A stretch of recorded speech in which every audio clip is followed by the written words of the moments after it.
ಜನ್ಮಾದ್ಯಸ್ಯ ಯತೋನ್ವಯಾದಿತರತಶ್ಚಾರ್ತೆಷ್ವಭಿಜ್ಞಸ್ವರಾಟ್ ತೇನೇ ಬ್ರಹ್ಮಹೃದಯ ಆದಿಕವಯೇ ಮುಹ್ಯಂತಿ M ಸೂರಯಃ ತೇಜೋ ವಾರಿಮೃದಾಂ ಯಥಾ ವಿನಿಮಯೋ ಯತ್ರ ತ್ರಿಸರ್ಗೋ ಮೃಷಾ ಧಾಮ್ನಾ ಸ್ವೇನ ಸದಾ ನಿರಸ್ತಕುಹಕಂ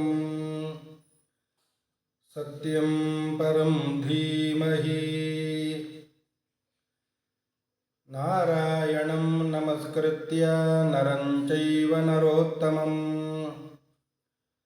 ದೇವೀಂ ಸರಸ್ವತೀಂ ವ್ಯಾಸಂ ತತೋ ಜಯಮುದೀರಯೇ. ಗೋವರ್ಧನಧರಂ ವಂದೇ ಗೋಪಾಲಂ ಗೋಪರೂಪಿಣಂ ಗೋಕುಲೋತ್ಸವಮೀಶಾನಂ ಗೋವಿಂದಂ ಗೋಪಿಕಾಪ್ರಿಯಂ. ಶ್ರೀಗುರುಭ್ಯೋ ನಮಃ. ಹರಿ ಓಂ.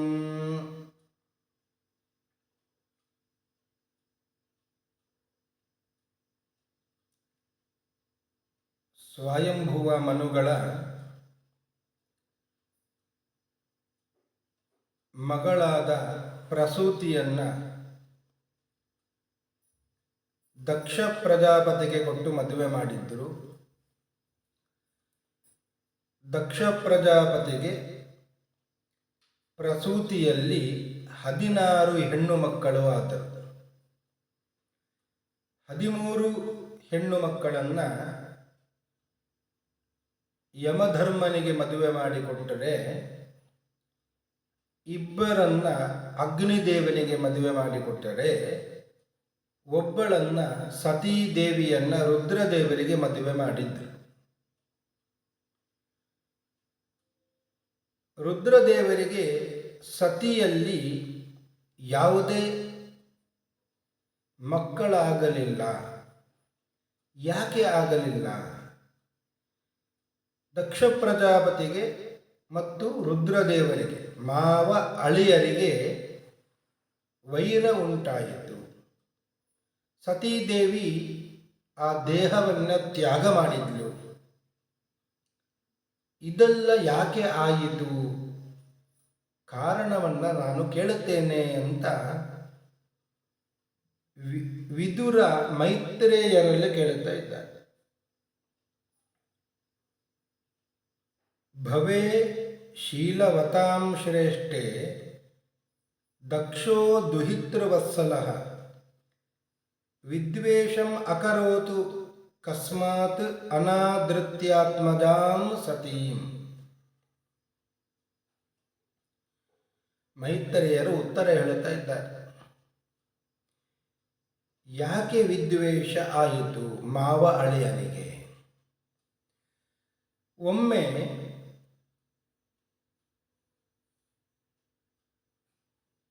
ಪ್ರಜಾಪತಿಗಳು ಸೇರಿಕೊಂಡು ಒಂದು ಯಜ್ಞವನ್ನು ಮಾಡಿದ್ದರು. ಪುರಾ ವಿಶ್ವಸೃಜಾಂ ಸತ್ರೇ ಸಮೇತಾಃ ಪರಮರ್ಷಯಃ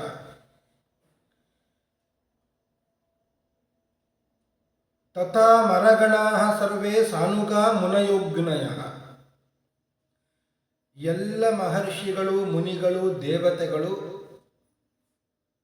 ಆ ಯಜ್ಞಕ್ಕೆ ಬಂದಿದ್ದರು. ದೊಡ್ಡ ಒಂದು ಸತ್ರಯಾಗ. ಎಲ್ಲರೂ ಬಂದು ಕೂತುಕೊಂಡಂತಹ ಸಂದರ್ಭದಲ್ಲಿ ಅಲ್ಲಿಗೆ ಈ ದಕ್ಷ ಪ್ರಜಾಪತಿ ಪ್ರವೇಶ ಮಾಡಿದ್ರು. ಉದತಿಷ್ಠನ್ ಸದಸ್ಯಾಸ್ತೆ ಸ್ವಧಿಷ್ಣೇಭ್ಯಃ ಸಹಾಗ್ನಯಃ ಋತೆ ವಿರಿಂಚಂ ಶರ್ವಂ ಚ ತದ್ಭಾಸಾ ಕ್ಷಿಪ್ತಚೇತಸಃ. ದಕ್ಷ ಬಂದಾಗ ಬ್ರಹ್ಮದೇವರನ್ನು ಬಿಟ್ಟು, ರುದ್ರದೇವರನ್ನು ಬಿಟ್ಟು ಎಲ್ಲರೂ ಎದ್ದು ನಿಂತು ಗೌರವಿಸಿದರು.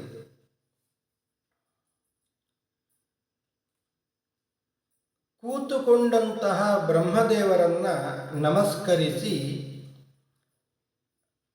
ದಕ್ಷ ಪ್ರಜಾಪತಿ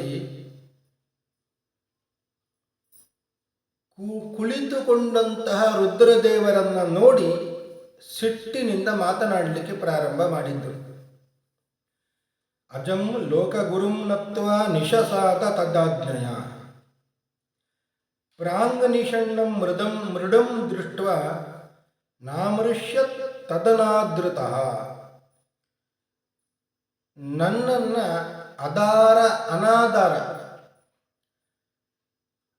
ಅನಾದರ ಮಾಡಿದಂತಹ, ಗೌರವಿಸಲಿಲ್ಲ.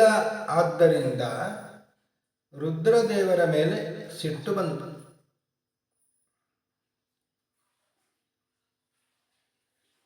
ರುದ್ರದೇವರಿಗೆ ನನ್ನ ಮಗಳನ್ನು ಕೊಟ್ಟಿದ್ದೇನೆ, ಅಂದರೆ ನನ್ನ ಅಳಿಯ ರುದ್ರ, ಮಾವನಾದಂಥ ನಾನು ಯಾಗಕ್ಕೆ ಬಂದಾಗ ಎಲ್ಲರೂ ಎದ್ದು ನಿಂತು ಗೌರವಿಸಿದ್ರು. ಅಳಿಯನೂ ಕೂಡ ಎದ್ದು ನಿಂತು ಗೌರವಿಸಬೇಕಾಗಿತ್ತು, ಗೌರವಿಸಲಿಲ್ಲ, ತಿರಸ್ಕರಿಸಿದರು. ಇಂತಹ ರುದ್ರನಿಗೆ ನನ್ನ ಮಗಳನ್ನು ಕೊಟ್ಟೆ ಅಲ್ವೇ ನಾನು? ಎಂತಹ ಕೆಲಸ ಮಾಡಿದೆ? ಪಾಣಿಂ ವಿಪ್ರಾಗ್ನಿ ಮುಖತಃ ಸಾವಿತ್ರಿಯ ಇವ ಸಾಧುವತ್. ಬ್ರಾಹ್ಮಣರ ಸಮಕ್ಷಮದಲ್ಲಿ ನಾನು ಇವರಿಗೆ ಸಾಧು ಅಂತ ಹೇಳಿ ನನ್ನ ಮಗಳು ಸಾವಿತ್ರಿ ಅಂತ ಇರುವವಳು ಕೊಟ್ಟು ಮದುವೆ ಮಾಡಿದನಲ್ಲ. ಪ್ರತ್ಯುತ್ಥಾನಾಭಿವಾದಾರ್ಹೇ ವಾಚಾಪಿ ಅಕೃತನೋಚಿತಂ. ಎದ್ದು ನಿಂತು ಗೌರವಿಸಬೇಕಿತ್ತು, ಹೋಗಲಿ, ಮಾತಿನಿಂದಾದರೂ ನಮಸ್ಕಾರ ಅಂತ ಹೇಳಬಹುದಿತ್ತಲ್ಲವೇ?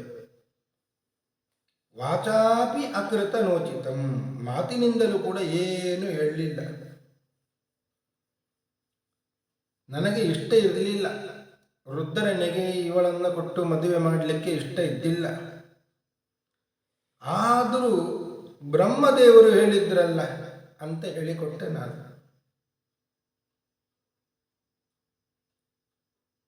ಎಂತಹ ರುದ್ರ ಇವ! ಪ್ರೇತಗಳು ಸ್ಮಶಾನದಲ್ಲಿ ವಾಸ ಮಾಡುತ್ತವೆ. ಅಂತಹ ಸ್ಮಶಾನದಲ್ಲಿ ಅಲ್ಲಿಯೇ ಇರುವಂತಹ ಭಸ್ಮವನ್ನು ಧರಿಸಿಕೊಂಡು, ತಲೆಕೂದಲನ್ನು ಬಿಟ್ಟುಕೊಂಡು, ಹುಚ್ಚನಂತೆ ಭೂತಪ್ರೇತಗಳೊಂದಿಗೆ ಬತ್ತಲೆಯಾಗಿ ನಗುತ್ತ ಸಂಚಾರ ಮಾಡುತ್ತಾ ಇರುತ್ತಾನೆ. ಇಂತಹ ರುದ್ರನಿಗೆ ಯಾಕಾಗಿ ನನ್ನ ಮಗಳನ್ನು ಕೊಟ್ಟು ಮದುವೆ ಮಾಡಿದೆ? ಚಿತಾಭಸ್ಮ ಕೃತಸ್ನಾನ ಪ್ರೇತಸ್ರಂಗ್ ಅಸ್ಥಿಭೂಷಣ.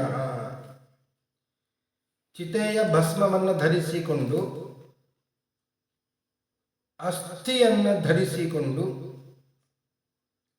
ಮತ್ತನಂತೆ ತಲೆಗೂದಲನ್ನು ಕೆದರಿಕೊಂಡು ತಿರುಗುತ್ತಾ ಇರುವ ಈ ರುದ್ರನಿಗೆ ಯಾಕೆ ಮಗಳನ್ನು ಕೊಟ್ಟೆ ನಾನು? ತಪ್ಪು ಮಾಡಿದೆ. ಸಿಟ್ಟಿನಿಂದ ಶಾಪವನ್ನು ಕೂಡ ದಕ್ಷ ಕೊಟ್ಟ. ದಕ್ಷೋತಾಪ ಉಪಸ್ಪೃಶ್ಯ ಕ್ರುದ್ಧ ಶಪ್ತುಂ ಪ್ರಚಕ್ರಮೇ.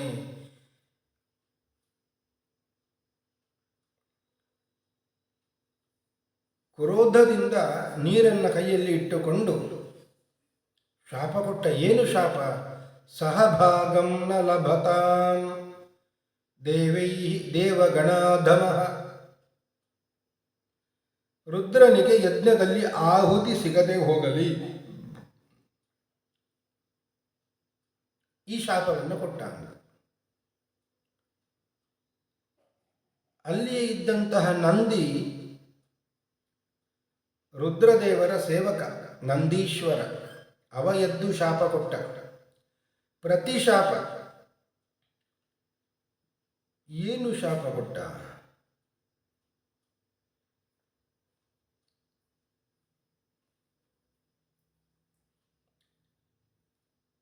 ಅಲ್ಲಿ ಶಾಪ ಕೊಟ್ಟಂತಹ ದಕ್ಷ, ಈ ಶಾಪವನ್ನು ಅನುಮೋದನೆ ಮಾಡಿದಂತಹ ಎಲ್ಲ ಬ್ರಾಹ್ಮಣರು, ಅವರಿಗೆಲ್ಲರಿಗೂ ಕೂಡ ಶಾಪ ಕೊಟ್ಟಾಗ ಇಲ್ಲಿ ಇರುವ ಎಲ್ಲರಿಗೂ ಕೂಡ ತತ್ವಜ್ಞಾನ ನಾಶವಾಗಿ ಹೋಗಲಿ ಅಂತ.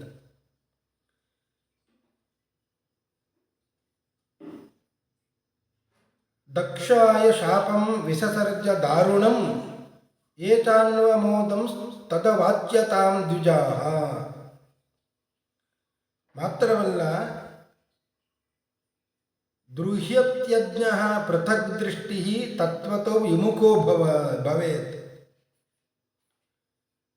ತತ್ವಜ್ಞಾನ ನಾಶವಾಗಲಿ ಅಂತ ಎಲ್ಲರಿಗೂ ಶಾಪ. ದಕ್ಷನಿಗೆ ಶಾಪ ಕೊಟ್ಟಿದ್ದಕ್ಕೆ ಶಾಪ, ದಕ್ಷನ ಶಾಪವನ್ನು ಅನುಮೋದನೆ ಮಾಡಿದ ಎಲ್ಲ ಬ್ರಾಹ್ಮಣರಿಗೂ ಶಾಪ, ತತ್ವಜ್ಞಾನ ನಾಶವಾಗಲಿ ಅಂತ. ವಿಶೇಷವಾಗಿ ದಕ್ಷನಿಗೆ ಸ್ತ್ರೀಕಾಮಃ ಸ್ವಸ್ತ್ವತಿತರಾಂ ದಕ್ಷೋ ಬಸ್ತಮುಖೋಚಿರಾತ್. ದಕ್ಷನಿಗೆ ಮೇಕೆಯ ಮುಖ ಬರಲಿ, ಇದು ಒಂದು ವಿಶೇಷ ಶಾಪ.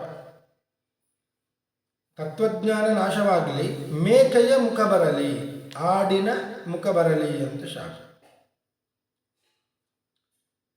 ಆಗ ದಕ್ಷಿಣ ಕಡೆಯಲ್ಲಿ ಭೃಗು ಮಹರ್ಷಿಗಳು ಇದ್ದರು, ಅವರೂ ಕೂಡ ಶಾಪ ಕೊಟ್ಟರು ಅಂತ. ನೀವೆಲ್ಲ ಪಾಷಂಡ ಮತವನ್ನು ಅನುಸರಿಸಿ. ಏನು ಪಾಷಂಡ ಮತ ಅಂದರೆ ಶಿವನೇ ಸರ್ವೋತ್ತಮ ಅಂತ ಹೇಳುವಂತಹ ಈ ಪಾಷಂಡ ಮತ. ಅಂತಹ ಪಾಖಂಡಿನಸ್ತೇ ಭವಂತು ಸಚ್ಚಾಸ್ತ್ರ ಪರಿಬಂಧಿನಃ, ಪಾಖಂಡ ಮತವನ್ನು ಅನುಸರಿಸಿ ಅಂತ ಶಾಪ ಕೊಟ್ಟರು. ಹೀಗೆ ಪರಸ್ಪರ ಶಾಪ, ಪರಸ್ಪರ ಶಾಪದಿಂದ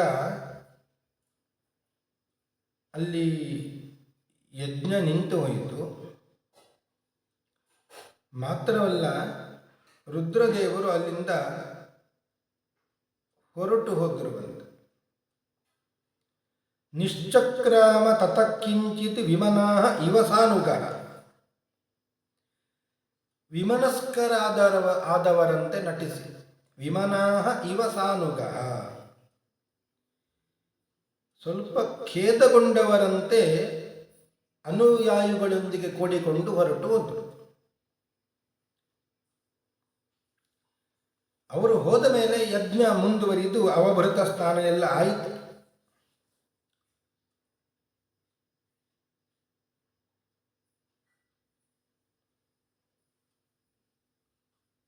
ಒಂದು ದಿನ ಈ ದಕ್ಷನನ್ನ ಪ್ರಜಾಪತಿಗಳ ರಾಜ ಅಂತ ಮಾಡಿದ್ದರು ಬ್ರಹ್ಮದೇವರು. ಯದಾಭಿಷಿಕ್ತೋ ದಕ್ಷಸ್ತು ಬ್ರಹ್ಮಣ ಪರಮೇಷ್ಠಿನ ಪ್ರಜಾಪತೀನಾಂ ಸರ್ವೇಷಾಂ ಆಧಿಪತ್ಯ ಸ್ಮಯೋಭವತ್. ಯಾವಾಗ ದೊಡ್ಡ ಒಂದು ಅಧಿಕಾರ ಬಂತೋ ಆವಾಗ ಸ್ವಲ್ಪ ಗರ್ವ ಬಂತು ಅಂತ. ಮೊದಲೇ ಹುಚ್ಚು ಹಿಡಿದಿತ್ತು, ರುದ್ರದೇವರನ್ನೇ ಅವಮಾನ ಮಾಡಿದವ ದಕ್ಷ. ಈಗ ಮತ್ತೆ ಅಧಿಕಾರ ಬೇರೆ ಸಿಕ್ಕಿತು, ಇನ್ನೂ ಮದ ಬಂತು. ಅದು ಹೇಗೆ ಅಂದರೆ, ಮರ್ಕಟಸ್ಯ ಸುರಾಪಾನಂ ಮಧ್ಯೆ ವೃಶ್ಚಿಕ ದಂಶನಂ ತತ್ರಾಪಿ ಭೂತ ಸಂಚಾರ ಯದ್ವಾ ತದ್ವಾ ಭವಿಷ್ಯತಿ ಅಂತ. ಕೋತಿಗೆ ಸುರಾಪಾನವನ್ನು ಮಾಡಬೇಕು, ಮದ್ಯಪಾನವನ್ನು ಮಾಡಿಸಬೇಕು. ಕೋತಿ ಅಂದರೆ ಅದು ಮೊದಲೇ ಚೇಷ್ಟೆ ಉಳ್ಳದ್ದು, ಅದಕ್ಕೆ ಮದ್ಯವನ್ನು ಕುಡಿಸಿದರೆ ಅದರ ಆಟ ಹೇಗಿರುತ್ತದೆ. ಆ ಮದ್ಯಪಾನವನ್ನು ಮಾಡಿಸಿ ಅಷ್ಟರಲ್ಲಿಯೇ ಒಂದು ಚೇಳು ಅದಕ್ಕೆ ಕಚ್ಚಿದ್ದರೆ, ಅಷ್ಟರಲ್ಲಿಯೇ ಒಂದು ಭೂತ ಸಂಚಾರ ಆದರೆ ಅದರ ದೇಹದಲ್ಲಿ ಯದ್ವಾ ತದ್ವಾ ಭವಿಷ್ಯತಿ. ಮೊದಲೇ ಕೋತಿ ಮದ್ಯಪಾನ ಮಾಡಿಸಿ ಚೇಳಿನಿಂದ ಕಚ್ಚಿಸಿ ಅದಕ್ಕೆ ಭೂತ ಸಂಚಾರ ಆಯಿತು ಅಂದರೆ ಏನಾಗದೀತು, ಯದ್ವಾ ತದ್ವಾ ಆಗ್ತದೆ. ಅದರಂತೆಯೇ ಆಯಿತು ಅಂತ. ಈ ದಕ್ಷನಿಗೆ ಒಂದು ದೊಡ್ಡ ಅಧಿಕಾರ ಸಿಕ್ಕಿತು. ಅದರಿಂದ ತುಂಬ ಅಹಂಕಾರ ಬಂತು. ರುದ್ರದೇವರನ್ನೇ ಅವಮಾನ ಮಾಡಬೇಕು ಅಂತ ಒಂದು ದೊಡ್ಡ ಯಾಗ, ಬೃಹಸ್ಪತಿ ಸವ ಅಂತ. ಬೃಹಸ್ಪತಿ ಸವಂ ನಾಮ ಸಮಾರೇಭೆ ಕ್ರತೋತ್ತಮಂ. ದೊಡ್ಡ ಯಾಗವನ್ನು ಮಾಡಬೇಕು ಅಂತ ತೀರ್ಮಾನ ಆಯಿತು. ದಕ್ಷ ಪ್ರಜಾಪತಿ ತೀರ್ಮಾನ ಮಾಡಿದ. ತಸ್ಮಿನ್ ಬ್ರಹ್ಮರ್ಷಯ ಸರ್ವೇ ದೇವರ್ಷಿ ಪಿತೃ ದೇವತಾ, ಎಲ್ಲರಿಗೂ ಆಮಂತ್ರಣ ಕೊಟ್ಟಿದ್ದಾನೆ. ಎಲ್ಲರೂ ಕೂಡ ಆ ಬೃಹಸ್ಪತಿ ಸವ ಎಂಬ ಯಜ್ಞಕ್ಕೆ ಹೋಗ್ತಾ ಇದ್ದಾರೆ. ಎಲ್ಲರೂ ಕೂಡ ತಮ್ಮ ತಮ್ಮ ಪತ್ನಿಯರೊಂದಿಗೆ ಕೂಡಿಕೊಂಡು ಅಲಂಕರಿಸಿಕೊಂಡು ಚಿನ್ನಾಭರಣಗಳನ್ನು ಧರಿಸಿ ಬಹಳ ಸಂತೋಷದಿಂದ ಹೋಗ್ತಾ ಇದ್ದಾರೆ. ಕೈಲಾಸದಲ್ಲಿ ಈ ದೃಶ್ಯವನ್ನು ಪಾರ್ವತಿ ಸತೀದೇವಿಯರು ನೋಡಿದ್ರು. ನೋಡಿದಾಗ ಆಶ್ಚರ್ಯ ಆಯಿತು, ಎಲ್ಲಿಗೆ ಹೋಗ್ತಾ ಇದ್ದಾರೆ ಅಂತ. ಸತೀ ದಾಕ್ಷಾಯಣಿ ದೇವಿ ಪಿತುರ್ಯಜ್ಞ ಮಹೋತ್ಸವಂ, ಒಬ್ಬರನ್ನು ನಿಲ್ಲಿಸಿ ಕೇಳಿದ್ರು ಅಂತ. ಸತೀದೇವಿಯರು ಕೇಳಿದ್ರು, ಎಲ್ಲಿಗೆ ಹೋಗ್ತಾ ಇದ್ದೀವಿ? ನಿಮ್ಮ ತಂದೆ ಮನೆಗೆ, ಏನು ದೊಡ್ಡ ಒಂದು ಯಜ್ಞ ನಡೀತಿದೆ, ಆಹ್ವಾನ ಬಂದಿದೆ, ಹೋಗ್ತಾ ಇದ್ದೇವೆ. ಆಗ ಸತೀದೇವಿಗೆ ಕೂಡ ಆಸೆ ಶುರುವಾಯಿತು. ನಮ್ಮ ತಂದೆ ಮನೆ, ತವರು ಮನೆಯಲ್ಲಿ ಯಾಗ ನಡೀತಾ ಇದೆ, ಏನೋ ಅಪ್ಪಿತಪ್ಪಿ ನಮಗೆ ಗೊತ್ತಿಲ್ಲ, ಆಹ್ವಾನ ಬಂದಿದ್ದಿಲ್ಲ. ಅಪ್ಪನಿಗೆ ಏನೋ ಮರೆತು ಹೋಗಿರಬೇಕು. ಪತಿದೇವರ ಸಮೀಪಕ್ಕೆ ಬಂದು ಬೇಡಿಕೊಳ್ಳುತ್ತಾಳೆ. ಪ್ರಜಾಪತೇಸ್ತೆ ಶ್ವಶುರಸ್ಯ ಸಾಂಪ್ರತಂ ನಿರ್ಯಾಪಿತೋ ಯಜ್ಞ ಮಹೋತ್ಸವ ಕಿಲ ವಯಂ ಚ ತತ್ರಾಭಿಸರಾಮ ವಾಮತೆ ಯದ್ಯರ್ಥಿತಾಮಿ ವಿಬುಧಾ ವ್ರಜಂತಿ. ನಿಮ್ಮ ಮಾವನಾದ ದಕ್ಷ ಪ್ರಜಾಪತಿ ದೊಡ್ಡ ಒಂದು ಯಾಗವನ್ನು ಮಾಡುತ್ತಾ ಇದ್ದಾರೆ, ಎಲ್ಲರೂ ಹೋಗ್ತಾ ಇದ್ದಾರೆ, ನಾವು ಕೂಡ ಹೊರಡೋಣ.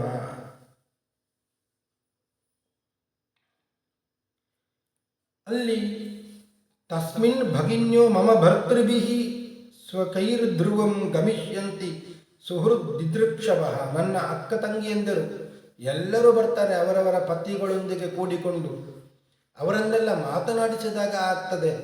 ನಮ್ಮ ಬಂಧು ಬಾಂಧವರೆಲ್ಲ ಬಂದಿರುತ್ತಾರೆ, ಅವರನ್ನು ನೋಡಿದಾಗೆ ಆಗ್ತದೆ. ನಮ್ಮ ತಂದೆ ತಾಯಿ ಕೊಡುವ ಉಡುಗೊರೆಗಳನ್ನು ಸ್ವೀಕರಿಸಿಕೊಂಡು ಬಂದರೆ ಆಯಿತು, ಹೊರಡೋಣ.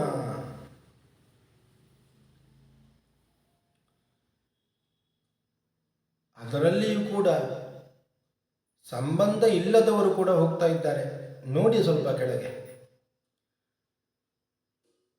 ಅವರೆಲ್ಲ ಸಂಬಂಧಿಕರು ಕೂಡ ಅಲ್ಲ, ಆದರೂ ದಕ್ಷ ಯಜ್ಞಕ್ಕೆ ಹೋಗಬೇಕು ಅಂತ ಹೋಗ್ತಾ ಇದ್ದಾರೆ. ನಾವು ಕೂಡ ಹೊರಡೋಣ. ರುದ್ರದೇವರು ಹೇಳಿದ್ರು, ಆಹ್ವಾನ ಇಲ್ಲ, ಯಾಕೆ ಹೋಗಬೇಕು? ಆಹ್ವಾನ ಬಂದರೆ ಹೋಗೋಣ, ಆಹ್ವಾನ ಇಲ್ಲ, ಹೇಳಿ ಕಳಿಸಿಲ್ಲ, ಬೇಡ. ಸತೀದೇವಿಯರು ಹೇಳ್ತಾರೆ, ಆಹ್ವಾನ ಬೇಕಾಗಿಲ್ಲ ನಮಗೆ. ಕಥಂ ಸುತಾಯಾಃ ಪಿತೃಗೇಹ ಕೌತುಕಂ ನಿಶಮ್ಯ ದೇಹ ಸುರವರ್ಯನೇಂಗತೆ.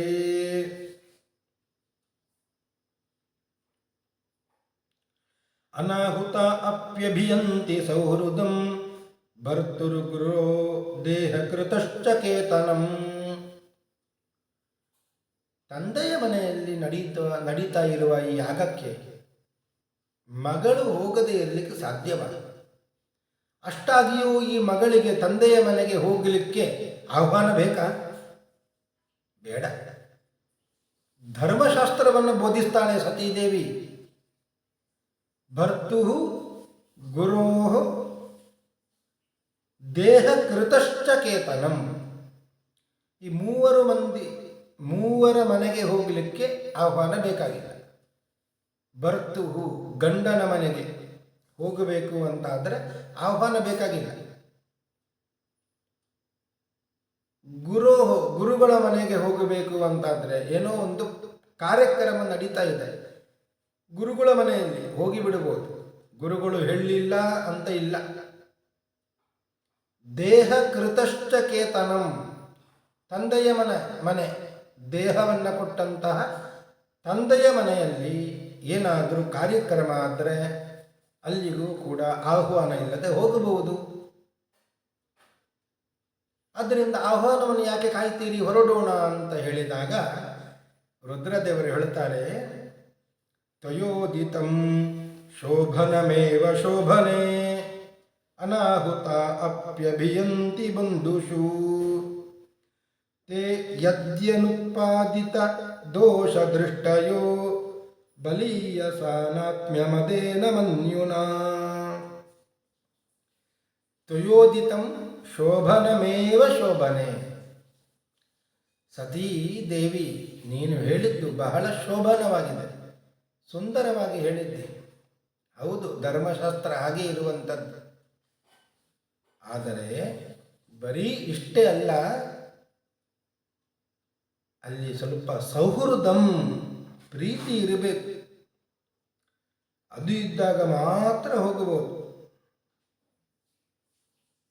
ಆದರೆ ಎಲ್ಲಿ ಇಂತಹ ಕಡೆಯಲ್ಲಿ ಕ್ರೋಧ, ದ್ವೇಷ ಮೊದಲಾದವುಗಳು ಇರುತ್ತವೆ, ಅಲ್ಲಿ ಮಾತ್ರ ಹೋಗಬಾರದು. ಅಲ್ಲಿ ಪ್ರೀತಿ ಇರುವುದಿಲ್ಲ, ಕೇವಲ ದೇಹಾಭಿಮಾನದನ್ನು ಇಟ್ಟುಕೊಂಡು ಕ್ರೋಧ ಮತ್ತು ದ್ವೇಷ, ಮಾತ್ಸರ್ಯ ಇಂಥವು ಎಲ್ಲಿ ಇರುತ್ತದೋ ಅದು ಗುರುಗಳ ಮನೆ ಆದರೂ ಆಯಿತು, ಗಂಡನ ಮನೆ ಅಂತ ಆದರೂ ಆಯಿತು, ತಂದೆಯ ಮನೆ ಅಂತ ಆದರೂ ಆಯಿತು, ಹೋಗಬಾರದು. ವಿದ್ಯಾ ತಪೋ ವಿತ್ತವ ಪೂರ್ವಯ ಕುಲೈ ಸತಾಂ ಗುಣೈ ಷಡ್ಭಿರ ಸತ್ತಮೇತರೈ ಸ್ಮೃತೌ ಹತಾಯಾಂ ಭೃತಮಾನ ದುರ್ದೃಶಃ ಸ್ತಬ್ಧಾನ ಪಶ್ಯಂತಿ ಹಿ ಧಾಮ ಭೂಯಸಾಂ.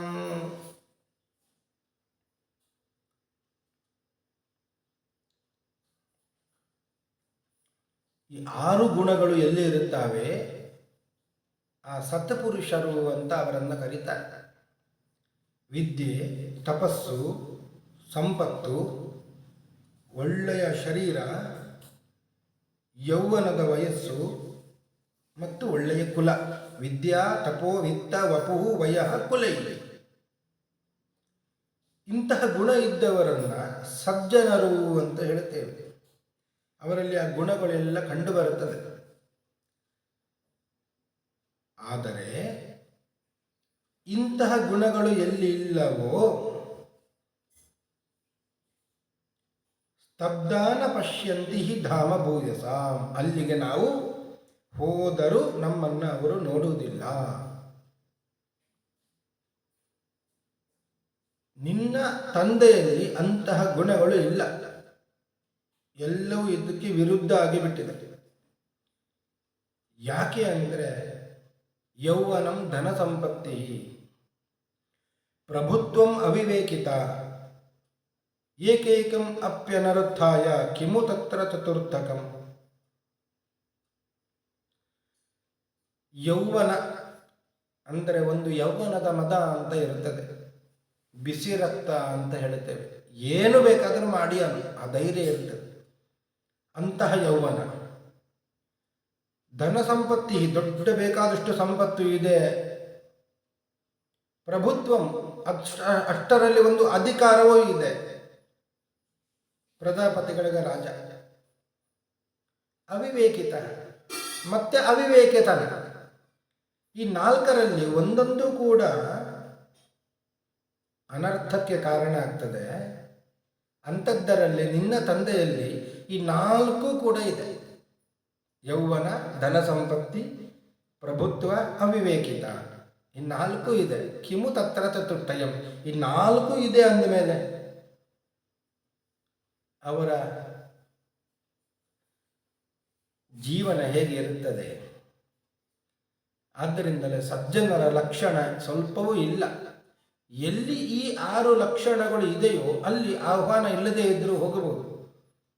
ಆದರೆ ಇಲ್ಲಿ ಆ 6 ಲಕ್ಷಣಕ್ಕೆ ವಿರುದ್ಧವಾದ ಲಕ್ಷಣಗಳು ಇರುವ ಕಾರಣ ಅಲ್ಲಿಗೆ ಹೋಗಬಾರದು.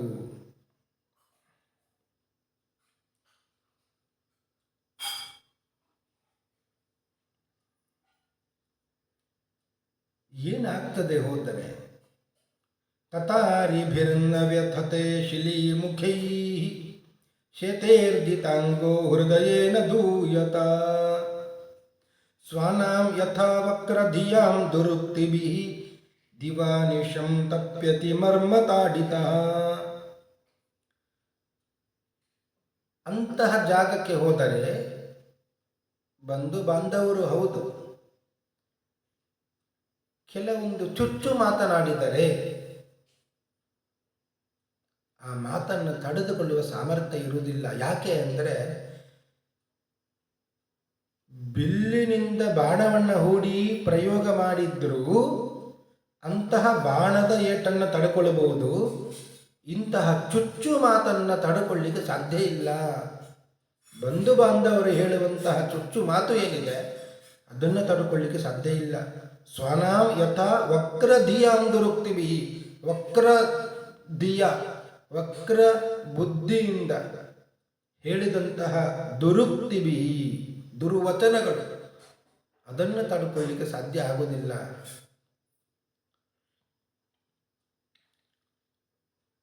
ಅದು ಮರ್ಮಸ್ಥಾನವನ್ನು ಭೇದಿಸಿ ಬಿಡುತ್ತದೆ. ಹಗಲು ರಾತ್ರಿ ಮಾನಸಿಕ ಪೀಡೆ ಪ್ರಾರಂಭ ಆಗ್ತದೆ. ಮತ್ತೆ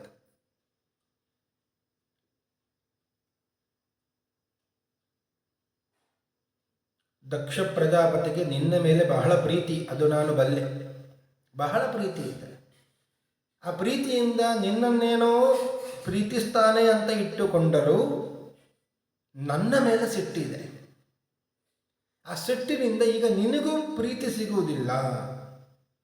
ವ್ಯಕ್ತಂ ತ್ವಮುತ್ಕೃಷ್ಟ ಗತೆ ಪ್ರಜಾಪತೆ ಪ್ರಿಯ ಆತ್ಮಜಾನಾಂ ಅಸಿ ಸುಬ್ರು ಸಮ್ಮತ.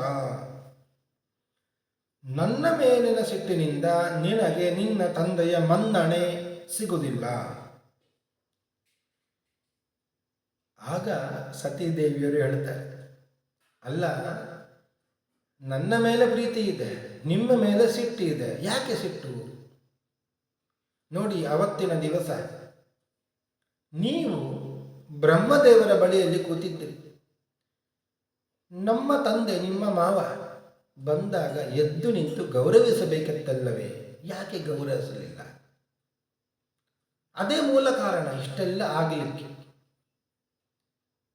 ಆಗ ರುದ್ರದೇವರು ಮಾರ್ಮಿಕವಾದಂತಹ ಮಾತನ್ನು ಒಂದು ಹೇಳುತ್ತಾರೆ, ನಾನು ಯಾಕೆ ನಿನ್ನ ತಂದೆಯನ್ನು ಆಧರಿಸಲಿಲ್ಲ? ಒಂದು ನೀನು ತಿಳ್ಕೊಳ್ಳಬೇಕು, ನಾವು ಎದ್ದು ನಿಂತು ಗೌರವವನ್ನು ಕೊಡುವಂಥದ್ದು, ನಮಸ್ಕರಿಸುವಂಥದ್ದು ಯಾರಿಗೆ? ಹೇಳುತ್ತೇನೆ ಕೇಳು. ಪ್ರತ್ಯುದ್ಗಮ ಪ್ರಶ್ರಯಣಾಭಿವಾದನಂ ವಿಧೀಯತೆ ಸಾಧು ಮಿಥಸ್ಸು ಮಧ್ಯಮೇ ಪ್ರಾಜ್ಞೈ ಪರಸ್ಮೈ ಪುರುಷಾಯ ಚೇತಸ ಗುಹಾಶಯಾಯೈವ ನ ದೇಹಮಾನಿನೇ. ಒಬ್ಬರು ಬಂದಾಗ ಎದ್ದು ನಿಂತು ಅವರನ್ನು ಕರೆಯುವಂಥದ್ದು, ಅವರಿಗೆ ಅಭಿವಾದನ ಮಾಡುವಂಥದ್ದು, ಇದೆಲ್ಲ ಲೋಕದಲ್ಲಿ ಇದೆ. ವಿನಯ ತೋರುವಂಥದ್ದು, ಎದ್ದು ನಿಲ್ಲುವಂಥದ್ದು, ನಮಸ್ಕಾರ ಮಾಡುವಂಥದ್ದು ಯಾರಿಗೆ? ಅದೆಲ್ಲ ಗುಹಾಶಯಾಯೈವ ನ ದೇಹಮಾನಿನೇ, ಆ ದೇಹಕ್ಕೆ ಅಲ್ಲ, ದೇಹದ ಒಳಗೆ ಇರುವ ಆತ್ಮನಿಗೂ ಅಲ್ಲ, ಆತ್ಮನ ಒಳಗೆ ಇರುವ ಭಗವಂತನಿಗೆ. ಇದು ತಿಳ್ಕೊಳ್ಳಬೇಕು.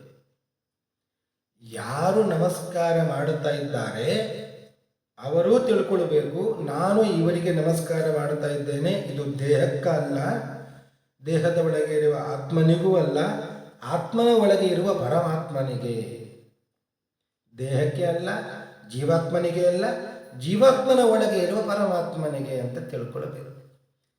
ನಮಸ್ಕಾರ ಮಾಡುವವರು ಮಾತ್ರ ಅಲ್ಲ, ಯಾರು ನಮಸ್ಕಾರವನ್ನು ಮಾಡಿಸಿಕೊಳ್ಳುತ್ತಾ ಇದ್ದಾರೆ ಅವರು ತಿಳ್ಕೊಳ್ಬೇಕು. ಸರಿ, ಅವರ ಒಳಗೆ ನನ್ನ ತಂದೆಯ ನಿಮ್ಮ ಮಾವನ ಒಳಗೆ ದೇವರು ಇದ್ದಾನೆ ಅಂತ ಎದ್ದು ನಿಂತು ಗೌರವಿಸಬಹುದಿತ್ತಲ್ಲವೇ ಅಂತ ಸತೀದೇವಿ ಮತ್ತೆ ಪ್ರಶ್ನೆ ಮಾಡಿದ್ದರೆ, ಇಲ್ಲ, ನಾನು ಶುದ್ಧ ಪ್ರತೀಕದಲ್ಲಿ ಭಗವಂತನನ್ನ ಧ್ಯಾನ ಮಾಡ್ತಾ ಇದ್ದೆ. ಇದು ಒಂದು ಕಾರಣ. ಇನ್ನೊಂದು, ನಿನ್ನ ತಂದೆಯಲ್ಲಿ ದೇವರ ಕೂಡ ಇದ್ದಿಲ್ಲ, ಅಂತಹ ಅಹಂಕಾರ ಇದ್ದಿತ್ತು. ಎಲ್ಲಿ ದೋಷಗಳು ಇರುತ್ತದೆ ಅಲ್ಲಿ ಗುಣಗಳು ಕಂಡು ಬರುವುದಿಲ್ಲ, ದೇವರು ಬರುವುದಿಲ್ಲ. ನನ್ನ ಪಕ್ಕದಲ್ಲಿ ಕೂತಂತಹ ಬ್ರಹ್ಮದೇವರು ಶುದ್ಧವಾದ ಪ್ರತೀಕ, ಸತ್ವಂ ವಿಶುದ್ಧಂ ವಸುದೇವ ಶಬ್ದಿತಂ ಯದೀಯತೆ ತತ್ರ ಪುಮಾನ್ ಅಪಾವೃತಃ.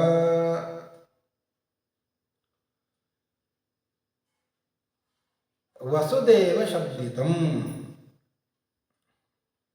ಪರಿಶುದ್ಧವಾದಂತಹ ಅಂತಃಕರಣ ಬ್ರಹ್ಮದೇವರಲ್ಲಿ. ಆ ಬ್ರಹ್ಮದೇವರಲ್ಲಿ ನಾನು ಭಗವಂತನನ್ನ ಧ್ಯಾನ ಮಾಡುತ್ತಾ ಇದ್ದೆ. ಆಯ್ತಲ್ವ? ಅವರನ್ನು ಧ್ಯಾನ ಮಾಡ್ತಾ ಇರುವಾಗ ಈ ಅಶುದ್ಧವಾದ ಅಂತಃಕರಣದಲ್ಲಿ, ದಕ್ಷನಲ್ಲಿ ಎಲ್ಲಿ ದೇವರು ಕಾಣುತ್ತಾರೆ? ಕಲುಷಿತವಾದ ನೀರಿನಲ್ಲಿ ನಮ್ಮ ಮುಖ ಕಾಣುತ್ತದೆ. ಕಲುಷಿತವಾದ ಕನ್ನಡಿಯಲ್ಲಿ ಮುಖವನ್ನು ನೋಡಿದರೆ ಪ್ರತಿಬಿಂಬ ಕಾಣುವುದಿಲ್ಲ. ಮಲಿನತೆ ಇರಬಾರದು. ಎಲ್ಲಿ ದೋಷಗಳು ತುಂಬಿಕೊಂಡಿರುತ್ತವೆ ಅಲ್ಲಿ ಭಗವಂತ ಪ್ರಕಟನಾಗುವುದಿಲ್ಲ. ಬ್ರಹ್ಮದೇವರು ಆಗಲ್ಲ. ಬ್ರಹ್ಮದೇವರು ಶುದ್ಧವಾದಂತಹ ಪ್ರತೀಕ. ಅಲ್ಲಿ ದೇವರು ಯಾವಾಗಲೂ ಇರುತ್ತಾರೆ. ಯಾಕೆ? ಅಲ್ಲಿ ದೋಷವೇ ಇಲ್ಲ. ಆಖಣಾಶ್ಮ ಸಮ ಅಂತ ವಾಯುದೇವರನ್ನ ಕರೀತಾರೆ. ಯಾಕೆ ಅಂದರೆ, ಒಮ್ಮೆ ಎಲ್ಲ ದೇವತೆಗಳು ಒಮ್ಮೆ ವಿಚಾರ ಮಾಡಿದ್ರು ಅಂತ, ನಾವು ಭಗವಂತನನ್ನು ಎಲ್ಲಿ ಧ್ಯಾನ ಮಾಡಬೇಕು ಅಂತ. ಎಲ್ಲಿ ಧ್ಯಾನ ಮಾಡಿದ್ರು ಶತ್ರುಗಳು, ಅಸುರರು ಆಕ್ರಮಣ ಮಾಡುತ್ತಾರೆ. ಎಲ್ಲರ ಒಳಗೆ ಹೋಗಿ ನೋಡಿದ್ರು, ಎಲ್ಲಿ ಹೋದ್ರು ಶತ್ರುಗಳ, ಅಸುರರ ಆಕ್ರಮಣ ಆಯಿತು. ವಾಯುದೇವರಲ್ಲಿ ಧ್ಯಾನ ಮಾಡಲಿಕ್ಕೆ ಶುರು ಮಾಡಿದ್ರು. ವಾಯುದೇವರಲ್ಲಿ ಭಗವಂತನನ್ನ ಧ್ಯಾನಿಸಲಿಕ್ಕೆ ಪ್ರಾರಂಭ ಮಾಡಿದ್ರು. ಆಗ ಮನಸ್ಸು ವಿಚಲತೆ ಆಗಲಿಲ್ಲ. ಯಾವ ದೈತ್ಯರ ಪ್ರವೇಶವೂ ಕೂಡ ಅಲ್ಲಿ ಆಗಲಿಲ್ಲ. ಯಾಕೆ ಅಂದರೆ ಆಕರ್ಣಾಶ್ಮ ಸಮ ಅಂತ ವಾಯುದೇವರಿಗೆ ಹೆಸರು. ಬಂಡೆಕಲ್ಲಿಗೆ ಎಷ್ಟು ದೊಡ್ಡ ಮಣ್ಣಿನ ಹೆಂಟೆಯನ್ನು ಒಗೆದರೂ ಮಣ್ಣಿನ ಹೆಂಟೆ ಪುಡಿಯಾಗ್ತದೆ ಹೊರತು ಬಂಡೆಕಲ್ಲಿಗೆ ಏನೂ ಆಗುವುದಿಲ್ಲ. ಆದ್ದರಿಂದಲೇ ವಾಯುದೇವರು ಬ್ರಹ್ಮದೇವರು ಅಂದರೆ ಅದು ಭಗವಂತನನ್ನು ಧ್ಯಾನ ಮಾಡಲಿಕ್ಕೆ ಶುದ್ಧವಾದಂತಹ ಪ್ರತೀಕ. ಅಲ್ಲಿ ದೈತ್ಯರ ಆಕ್ರಮಣ ಆಗುವುದಿಲ್ಲ, ಅಲ್ಲಿ ದೇವರು ಕಾಡುತ್ತಾನೆ. ಆದ್ದರಿಂದ ಹತ್ತಿರದಲ್ಲೇ ಇದ್ದಂತಹ ಬ್ರಹ್ಮದೇವರಲ್ಲಿ ನಾನು ದೇವರನ್ನು ಧ್ಯಾನಿಸ್ತಾ ಇದ್ದೆ. ಆದ್ದರಿಂದಲೇ ನನಗೆ ದಕ್ಷನಲ್ಲಿ ನಮಸ್ಕಾರ ಮಾಡಬೇಕು ಅಂತ ಆಗಲಿಲ್ಲ, ದೇವರು ಕಂಡು ಬಂದಿಲ್ಲ. ಇಷ್ಟು ಹೇಳಿದ್ರೂ ಸತೀದೇವಿಗೆ ಸಮಾಧಾನ ಆಗಲಿಲ್ಲ ಅಂತ. ರುದ್ರದೇವರು ಹೇಳಿದ್ರು. ಇಷ್ಟು ಹೇಳಿ ಅವರು ಹೇಳುತ್ತಾರೆ, ಅಲ್ಲಿಗೆ ಹೋದರೆ ಅವಮಾನ ಆಗ್ತದೆ, ನಿನಗೂ ತೊಂದರೆ ನನಗೂ ತೊಂದರೆ, ಬೇಡ ಹೋಗುವುದು ಅಂತ. ಪಾಪ ಸತೀದೇವಿಗೆ ತವರು ಮನೆ ಹೋಗಬೇಕು. ಏನು ಮಾಡ್ತಾಳೆ? ತವರು ಮನೆಯ ನೆನಪಾದಾಗ ಮನೆಯನ್ನು ದಾಟಿ, ದ್ವಾರವನ್ನು ದಾಟಿ ಸ್ವಲ್ಪ ದೂರಕ್ಕೆ ಹೋಗ್ತಾಳೆ. ಮತ್ತೆ ಗಂಡನ ನೆನಪಾಯಿತು. ಓ ಬೇಡ ಅಂತ ಹೇಳಿದ್ದಾರೆ, ಬೇಡ ಹೋಗುವುದು. ಏನೇ ಆಗಲಿ ಗಂಡನ ಮಾತನ್ನು ಮೀರಬಾರದಲ್ವೇ, ಮತ್ತೆ ವಾಪಸ್ಸು ಬರ್ತಾಳೆ.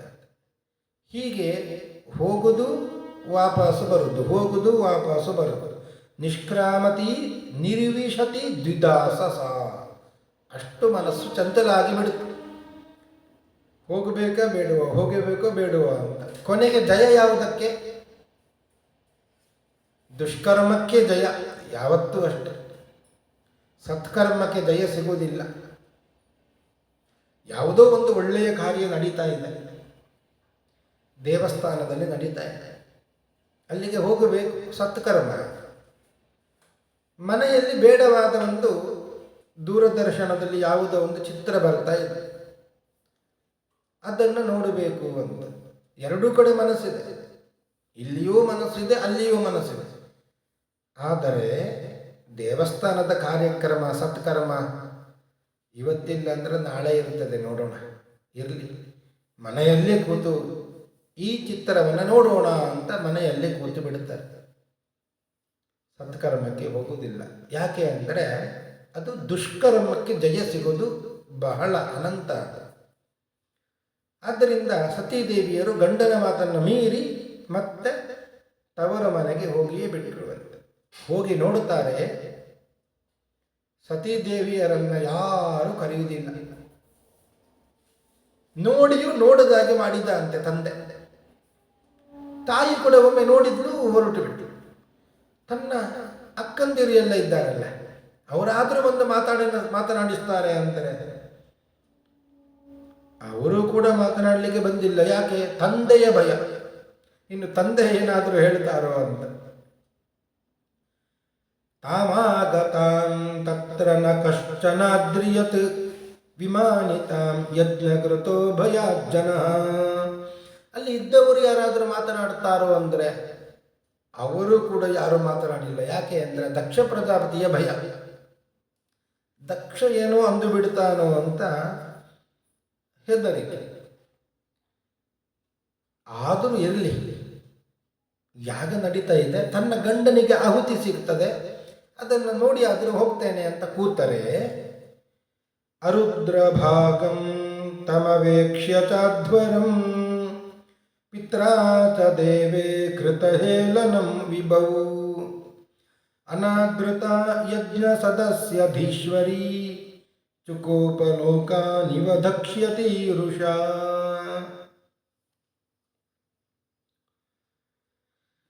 ರುದ್ರದೇವರಿಗೆ ಯಜ್ಞದಲ್ಲಿ ಆಹುತಿಯೇ ಕೊಟ್ಟಿಲ್ಲ ಅಂತ, ಬೇರೆ ಎಲ್ಲರಿಗೂ ಕೊಡ್ತಾ ಇದ್ದಾರೆ. ಇಂದ್ರಾಯ ಸ್ವಾಹ ಆಯಿತು, ಅಗ್ನಯೇ ಸ್ವಾಹ ಆಯಿತು, ಯಮಾಯ ಸ್ವಾಹ ಆಯಿತು, ಎಲ್ಲರಿಗೂ ಆಯಿತು. ರುದ್ರಾಯ ಸ್ವಾಹ ಅಂತ ಮಾತ್ರ ಇಲ್ಲ, ರುದ್ರದೇವರಿಗೆ ಆಹುತಿ ಇಲ್ಲ. ಏನೇ ನಡೀಲಿ ಸತೀದೇವಿ ಸುಮ್ಮನೆ ಶಾಂತವಾಗಿ ಇದ್ದಳು. ತಂದೆ ಮಾತನಾಡಿಸಲಿಲ್ಲ, ತಾಯಿ ಇಲ್ಲ, ಅಕ್ಕಂದಿರು ಇಲ್ಲ, ಅಲ್ಲಿ ಇದ್ದ ಜನರು ಇಲ್ಲ, ಆದರೂ ಸುಮ್ಮನೆ ಇದ್ದರು. ಯಾವಾಗ ತನ್ನ ಗಂಡನಿಗೆ ಆಹುತಿಯನ್ನು ಕೊಡದೆ ಅವಮಾನ ಆಯಿತೋ ಆಗ ಮಾತ್ರ ಕ್ರೋಧಾಗ್ನಿಯ ಜ್ವಾಲೆ ವಿಪರೀತವಾಯಿತು. ತಡ್ಕೊಳ್ಳಿಕ್ಕೆ ಆಗಲಿಲ್ಲ. ಅನಾದೃತ ಯಜ್ಞ ಸದಸ್ಯಧೀಶ್ವರಿ ಚುಕೋಪಲೋಕಾನಿವ ದಕ್ಷ್ಯತಿ ರುಷಾ. ಇಡೀ ಲೋಕವನ್ನೇ ಈ ಕ್ರೋಧಾಗ್ನಿ ಸುಟ್ಟು ಬಿಡುತ್ತದೋ ಎಂಬಂತೆ ಆ ಕೋಪ ಬಂದಿತ್ತು ಅಂತ ಹೇಳ್ತಾಳೆ. ದೋಷಾನ್ ಪರೇಶಾಂ ಹಿ ಗುಣೇಶು ಸಾಧವೋ ಗೃಹಂತಿ ಕೇಚಿನ್ನ ಭವಾದೃಶ ದ್ವಿಜ ಗುಣಾಂಶ್ಚ ಫಲ್ಗೂನ್ ಬಹುಲೀಕರಿಷ್ಣವೋ ಮಹತ್ತಮಾಸ್ತೇಶ್ವ ವಿದದ್ಭವ ನಗಂ.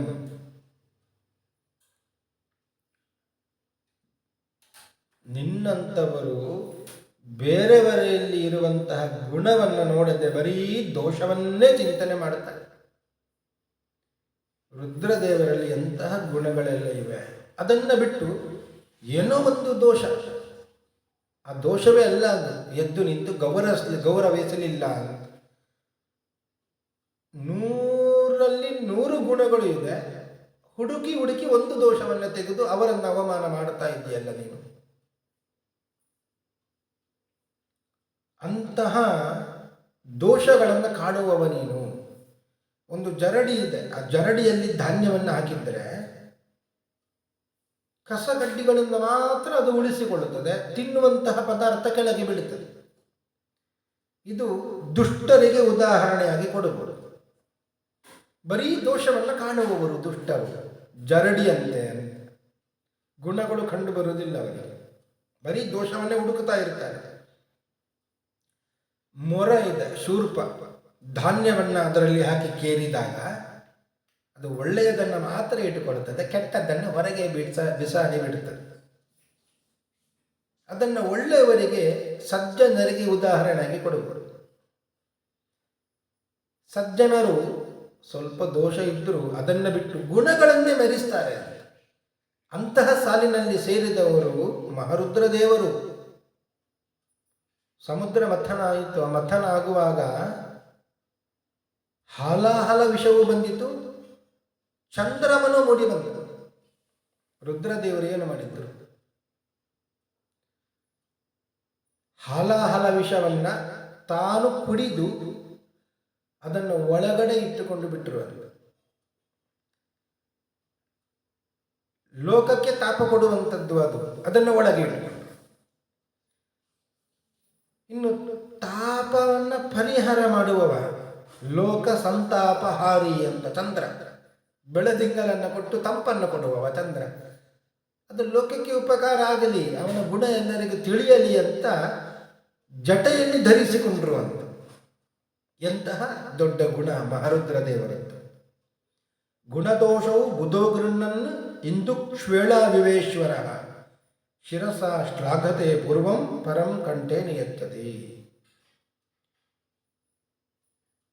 ಜಗತ್ತಿಗೆ ಸಂತಾಪವನ್ನು ಕೊಡುವಂತಹ ವಿಷವನ್ನು ತಾನು ಮುಚ್ಚಿಟ್ಟುಕೊಂಡು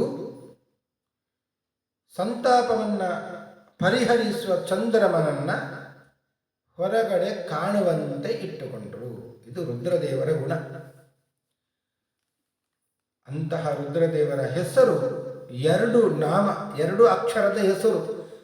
ಯದ್ವಕ್ಷರಂ ನಾಮ ಗಿರೇರಿತಂ ನೃಣಾಂ ಸಕೃತ್ ಪ್ರಸಂಗಾತ್ ಅಗಮಾಶು ಹಂತಿ ತತ್ ಪವಿತ್ರ ಕೀರ್ತಿಂ ತಮಲಂಗ್ಯ ಶಾಸನಂ ಭವಾನವೋ ದ್ವೇಷ್ಟಿ ಶಿವಂ ಶಿವೇತರಃ. ಎಂತಹ ನಾಮ, ಎರಡೇ ಅಕ್ಷರ ಅದರಲ್ಲಿ, ಶಿವ ಅಂತ. ಒಂದು ಶಿ, ಇನ್ನೊಂದು ವ. ಎಂತಹ ಪವಿತ್ರವಾದ ನಾಮ.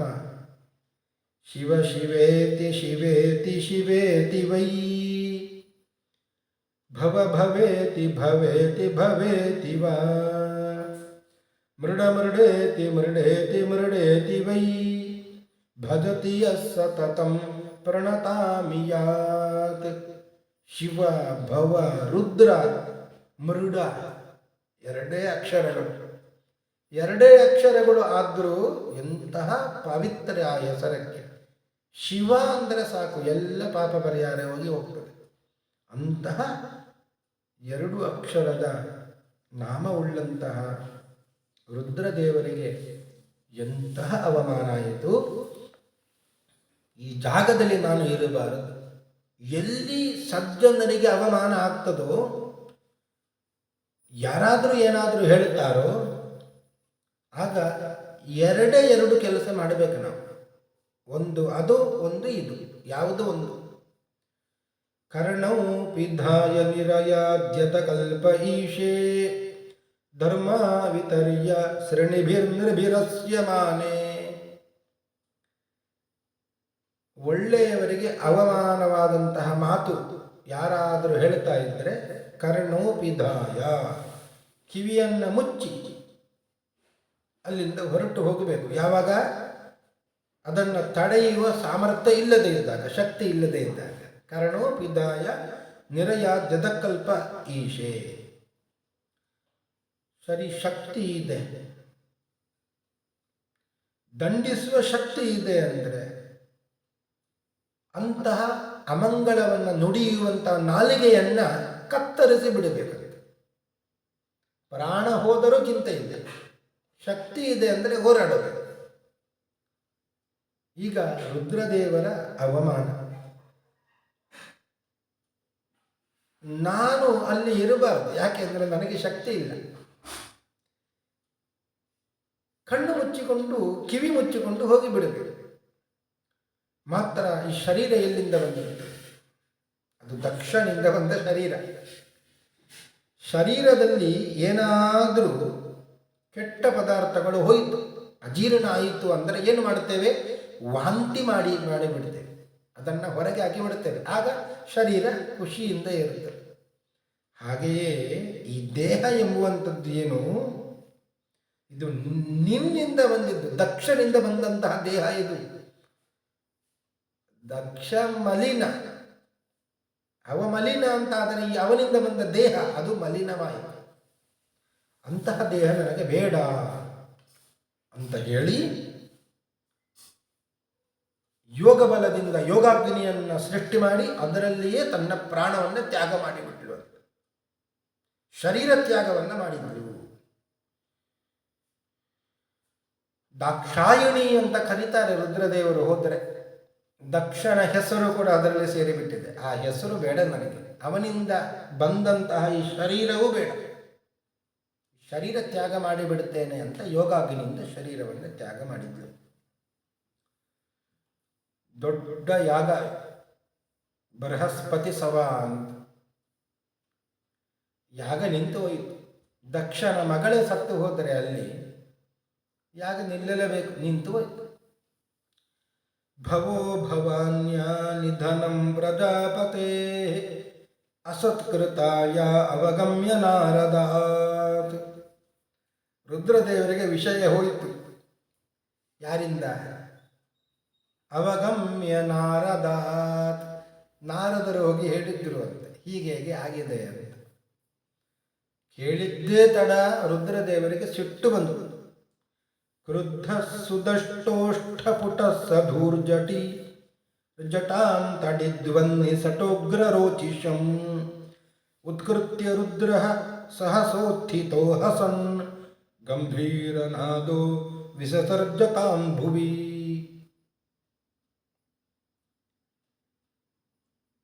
ಸಿಟ್ಟು ಬಂತು, ಹಲ್ಲು ಕೊಡಲಿಕ್ಕೆ ಶುರು ಮಾಡಿದ್ರು, ಕಣ್ಣು ಕೆಂಪಾಯಿತು, ತಲೆ ಕೂದಲೆಲ್ಲ ಬಿಚ್ಚಿ ಹೋಯಿತು, ಶರೀರ ನಡುಗುತ್ತಾ ಇದ್ದ ಕೋಪದಿಂದ. ಜಟೆಯಿಂದಲೇ ಒಂದು ಭೂತವನ್ನು ಸೃಷ್ಟಿ ಮಾಡಿದ್ರು ಅಂತೆ. ಅದು ಭೂತ ಅಂದರೆ ಏನು? ಉಗ್ರ ರೂಪವುಳ್ಳಂತಹ ಒಂದು ವೀರಭದ್ರನ ರೂಪ, ಅದು ಸೃಷ್ಟಿ ಆಯಿತು.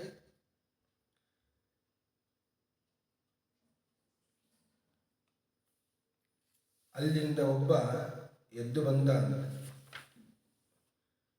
ದೊಡ್ಡ ಶರೀರ, ಅತಿಕಾಯ ತನುವ ಸ್ಪೃಶನ್ ದಿವಂ. ಆ ಶರೀರದಿಂದ ಇಡೀ ಸ್ವರ್ಗವನ್ನೇ ಮುಟ್ಟುತ್ತಾ ಇದ್ದೆ, ಅಷ್ಟು ದೊಡ್ಡ ಶರೀರ. ಕರಾಳವಾದಂತಹ ಕೋರೆದಾಡೆಗಳು, ಉರಿತಾ ಇರುವಂತಹ ಬೆಂಕಿಯಂತೆ ಕೆಂಪಾದಂತಹ ಕೇಶರಾಶಿಗಳು, ಕುತ್ತಿಗೆಯಲ್ಲಿ ಬರೀ ನರ, ಮೂಳೆ, ಅಸ್ಥಿ,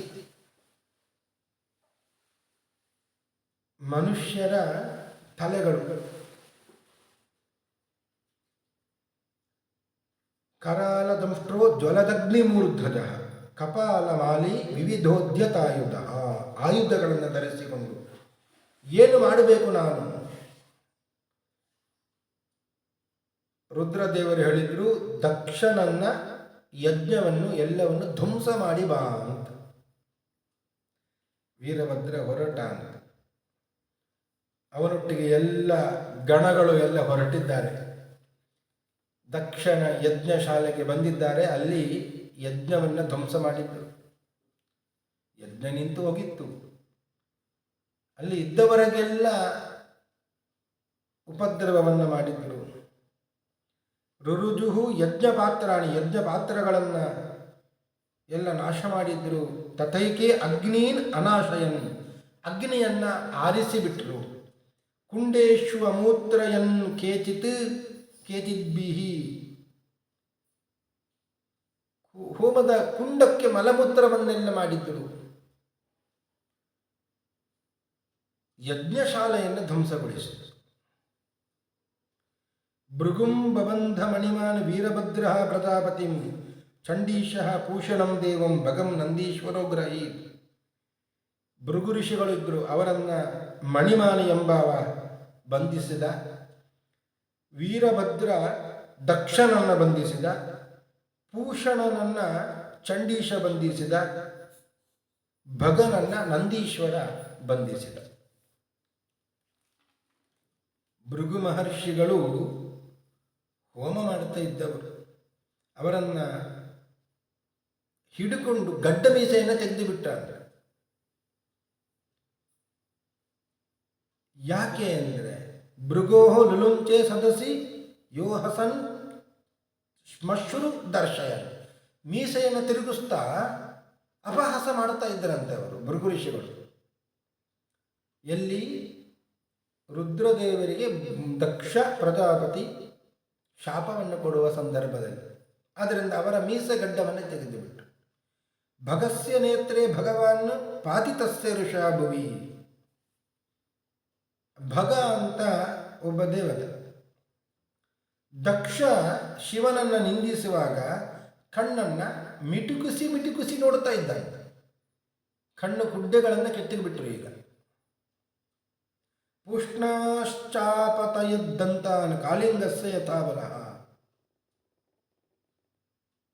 ಪೂಷ ಅವ ಏನು ಮಾಡಿದ್ದಾನೆ ಅಂದರೆ ಹಲ್ಲು ತೋರಿಸಿ ಅಟ್ಟಹಾಸವನ್ನು ಮಾಡ್ತಾ ಇದ್ದ, ಅಷ್ಟು ನೆಗಡ್ತಾ ಇದ್ದಾನೆ. ಆ ಹಲ್ಲನ್ನೇ ಕಿತ್ತಿಬಿಟ್ಟು.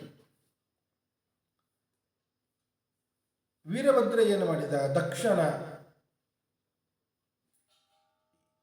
ಹೆಗಲಿಗೆ ಹಾರಿ ಕುತ್ತಿಗೆಯನ್ನು ಕಡಿತೇನೆ ಅಂತ ಕಡಿತಾ ಇದ್ದಾನೆ, ಆಗ್ತಾ ಇಲ್ಲ. ತನ್ನ ಮೂಲ ರೂಪವನ್ನು ಚಿಂತನೆ ಮಾಡಿದ. ರುದ್ರದೇವರೇ ಬಂದರು. ರುದ್ರದೇವರಿಗೂ ಸಾಧ್ಯ ಆಗಲಿಲ್ಲ. ರುದ್ರದೇವರು ಅನುಸಂಧಾನ ಮಾಡಿದ್ರು. ಯಜ್ಞಕ್ಕಾಗಿ ಪಶುವನ್ನು ಕಡಿದು ಬಲಿ ಕೊಡ್ತೇನೆ ಅಂತ ಅನುಸಂಧಾನ ಮಾಡಿದಾಗ ದಕ್ಷನ ತಲೆ ತುಂಡಾಯಿತು.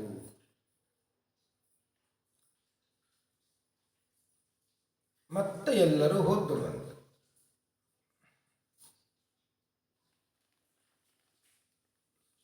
ಕೈಲಾಸಕ್ಕೆ ರುದ್ರದೇವರು ಹೋದರು. ಯಾಗ ಎಲ್ಲ ಧ್ವಂಸ ಆಗಿತ್ತು. ದೇವತೆಗಳು ಎಲ್ಲ ಒಟ್ಟಾದರು. ಯಾಗ ನಿಂತರೆ ದೇವತೆಗಳಿಗೆ ತೊಂದರೆ, ಆಹುತಿ ಸಿಗುವುದಿಲ್ಲ. ಯಾಗದಿಂದಲೇ ದೇವತೆಗಳು. ಆದ್ದರಿಂದ ಯಾಗ ನಿಂತಾಗ ಬ್ರಹ್ಮದೇವರ ಬಳಿಗೆ ಹೋದರು. ಏನಾದರೂ ಮಾಡಿ ಯಾಗ ಪ್ರಾರಂಭ ಆಗುವಾಗ ನೀವು ಮಾಡಬೇಕು ಅಂದರೆ ರುದ್ರದೇವರು ಶಾಂತರಾಗಬೇಕು. ಬ್ರಹ್ಮದೇವರನ್ನು ಕರ್ಕೊಂಡು ಹೋದರು ಕೈಲಾಸಕ್ಕೆ. ರುದ್ರದೇವರಿಗೆ ಸಮಾಧಾನ ಪಡಿಸಿದರೆ ರುದ್ರದೇವರು ಸಮಾಧಾನವೇ ಆಗ್ತಾ ಇಲ್ಲ. ಬ್ರಹ್ಮದೇವರು ಉಪಾಯ ಮಾಡಿದರು. ರುದ್ರದೇವರ ಒಳಗೆ ಇರುವ ಭಗವಂತನನ್ನು ಸ್ತೋತ್ರ ಮಾಡಿದರು. ಆಗ ರುದ್ರದೇವರು ಪ್ರಸನ್ನ. ಹೋಗೋಣ, ಯಜ್ಞ ಮತ್ತೆ ಪ್ರಾರಂಭ ಮಾಡೋಣ ಅಂತ ಎಲ್ಲರೂ ಹೊರಟರು. ರುದ್ರದೇವರು ಮನಸ್ಸು ಮಾಡಿದರೆ ಆಗದೆ ಇರುವ ಯಾವ ಕಾರ್ಯವೂ ಇಲ್ಲ. ರುದ್ರದೇವರು ಹೊರಟರು, ಯಜ್ಞಶಾಲೆಗೆ ಬಂದರು ಅಂತ. ಜೀವತಾ ದ್ಯಜಮಾನೋಯಂ ಪ್ರಬದ್ಧೆ ತಾಕ್ಷಿಣೀ ಭಗಃ ಭೃಗೋ ಶ್ಮಶ್ರುಣಿರೋಹಂತು ಪುಷ್ಣೋ ದಂತಾಶ್ಚ ಪೂರ್ವವತ್. ಅಲ್ಲಿ ಹೋದಾಗಲೇ ಒಂದು ಪ್ರಾಯಶ್ಚಿತ್ತವನ್ನು ಮಾಡಿಕೊಂಡು ಬಿಟ್ಟರು. ಯಾಕೆ ಅಂದರೆ ರುದ್ರದೇವರ ಗಣಗಳು ಹೋಗಿ ಆ ಯಜ್ಞದ ಸಾಮಗ್ರಿ ಮೊದಲಾದ ದುಷ್ಕಾರ್ಯವನ್ನೆಲ್ಲ ಮಾಡಿಬಿಟ್ಟಿದ್ರು ಅಂತ. ಅದಕ್ಕೆ ಒಂದು ಪ್ರಾಯಶ್ಚಿತ್ತವನ್ನು ಮಾಡಿಕೊಂಡರು. ಮಾತ್ರವಲ್ಲ, ಈ ಯಾರ್ಯಾರ ಕಣ್ಣು ಗಡ್ಡ ಮೀಸೆ ಹಲ್ಲನ್ನು ಕಿತ್ತಿದ್ರು ಅವರಿಗೆಲ್ಲ ಬರಲಿ ಅಂತ ರುದ್ರದೇವರು ಆಶೀರ್ವಾದ ಮಾಡಿದರು. ಅವರಿಗೆಲ್ಲ ಬಂತು. ಯಾಗಶಾಲೆ ಹೇಗಿತ್ತು ಅಂದರೆ ಮೊದಲೇ ಹೇಗಿತ್ತು ಹಾಗೆ ಆಯಿತು ಅಂತ. ರುದ್ರದೇವರಿಗೆ ಆಹುತಿಯನ್ನು ಕೊಡದೇ ಇದ್ದರೆ ಇಂತಹ ತೊಂದರೆಗಳು ಆಗ್ತದೆ. ಇದು ಭಾಗವತ ನೀಡುವ ಸಂದೇಶ. ಏಷತೆ ರುದ್ರಭಾಗೋಸ್ತು ಯದುಚ್ಛಿಷ್ಟೋಧ್ವರಸ್ಯ ವೈ ಯಜ್ಞಸ್ತೆ ರುದ್ರಭಾಗೇನ ಕಲ್ಪತಾ ಮಧ್ಯೆ ಯಜ್ಞಹನ್. ರುದ್ರದೇವರಿಗೆ ಆಹುತಿಯನ್ನು ಕೊಡದೆ, ರುದ್ರದೇವರಿಗೆ ಗೌರವವನ್ನು ಕೊಡದೆ ಯಾವ ಕಾರ್ಯ ಮಾಡಿದರೂ ಅದು ನಿಷ್ಫಲ. ಅದಕ್ಕೆ ಯಾವ ಫಲವೂ ಇಲ್ಲ. ವೇದವೇ ಹೇಳುತ್ತದೆ, ಯದಗ್ನಯೇ ಸೃಷ್ಟಕೃತೆ ಸಮವದ್ಯತಿ ಭಾಗಧೇಯೇನೈವ ತದ್ರುದ್ರಂ ಸಮರ್ಧಯತಿ ಉಚ್ಛೇಷಣ ಭಾಗೋ ವೈ ರುದ್ರ. ಯಜ್ಞಯಾಗದಲ್ಲಿ ಉಳಿದದ್ದೆಲ್ಲ ರುದ್ರದೇವರಿಗೆ ಸೇರಿದೆ, ಅವರಿಗೆ ಆಹುತಿ ಕೊಡಲೇಬೇಕು. ಸೃಷ್ಟಕೃತ ಅಗ್ನಿ ಅಂತ ಒಂದು ಇದೆ, ಅದಕ್ಕೆ ಅದು ರುದ್ರದೇವರ ಹೆಸರು ಅಂತೆ, ಸೃಷ್ಟಕೃತ ಅಗ್ನಿ ಅಂತ. ಅದರಿಂದಲೇ ಹೋಮ ಎಲ್ಲ ಆದಮೇಲೆ ಸೃಷ್ಟಕೃತ ಹೋಮ ಅಂತ ಒಂದು ಇದೆ, ಅದು ರುದ್ರದೇವರಿಗೆ ಉಳಿದದ್ದನ್ನೆಲ್ಲ ಹಾಕಿ ಬಿಡುವಂತಹ ಒಂದು ಪದ್ಧತಿ. ಹೀಗೆ ಅದು ಬ್ರಹ್ಮದೇವರು ಹೇಳಿದ್ರು, ಇನ್ನು ಮೇಲೆ ರುದ್ರದೇವರಿಗೆ ಆಹುತಿ ಕೊಡಬೇಕು ಅಂತ. ಯಜಮಾನ ದಕ್ಷ ಅವನನ್ನು ಬದುಕಿಸಿದ್ದರು ರುದ್ರದೇವರು. ಹೇಗೆ ಬದುಕಿಸಿದ್ದರು? ಸಂದದುಹು ಕಸ್ಯ ಕಾಯೇನ ಸವನೀಯ ಪಶೋಶಿರಃ. ದಕ್ಷನಿಗೆ ತಲೆ ಇದ್ದಿಲ್ಲ, ಕಡ್ದಾಗಿತ್ತು, ಅದು ಕೂಡ ಸಿಗಲಿಲ್ಲ. ಆಡಿನ ಮೇಕೆಯ ಕತ್ತನ್ನು ಜೋಡಿಸಿದ್ರು. ನಿದ್ದೆಯಿಂದ ಎಚ್ಚೆತ್ತವನಂತೆ ದಕ್ಷ ಎದ್ದು ಕುಳಿತಾನ. ಎಂತಹ ಅನುಗ್ರಹ ರುದ್ರದೇವರದ್ದು! ಎಚ್ಚರ ಆಯಿತು, ಎಚ್ಚರ ಆದ ಕೂಡಲೇ ಸ್ತೋತ್ರ ಮಾಡಿದ್ದ ರುದ್ರದೇವರನ್ನ. ಹಿಂದಿನ ಆ ಮನಸ್ಸು, ಆ ದೇಹ ಎಲ್ಲ ಹೋಗಿತ್ತು, ಕೆಟ್ಟ ದೇಹ, ಅದು ಕೆಟ್ಟ ಮನಸ್ಸು. ಈಗ ಹೊಸ ಉತ್ಪತ್ತಿ ಆಯಿತು, ಹೊಸ ದೇಹ ಉತ್ಪತ್ತಿ ಆಯಿತು. ಮನಸ್ಸು ನಿರ್ಮಲ ಆಗಿತ್ತು, ತನ್ನ ತಪ್ಪಿನ ಅರಿವಾಗಿತ್ತು. ದಕ್ಷ ಆ ಮೇಕೆಯ ಮುಖದಿಂದಲೇ ರುದ್ರದೇವರನ್ನು ಸ್ತೋತ್ರ ಮಾಡಿದ. ಭೂಯಾನನುಗ್ರಹವೋ ಭವತಾ ಕೃತೋ ಮೇ ದಂಡಸ್ತ್ವಯಾ ಮಯಿ ಮೃತೋ ಯದಪಿ ಪ್ರಲಬ್ಧಃ ನ ಬ್ರಹ್ಮ ಬಂಧುಷು ಚ ವಾಂ ಭಗವನ್ನವಜ್ಞಾ ತುಭ್ಯಂ ಹರೇಶ್ಚ ಕುತಯೇವ ಧೃತೌ ವ್ರತೇಷು.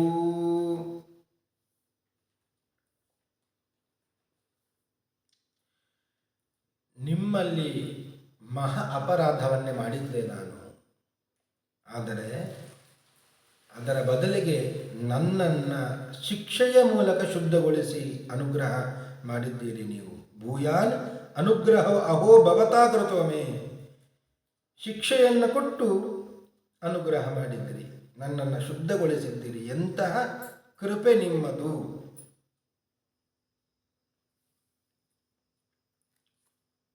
ನನ್ನಿಂದ ತಪ್ಪಾಯಿತು, ಕ್ಷಮಿಸಿ ಅಂತ ಬೇಡಿಕೊಂಡ.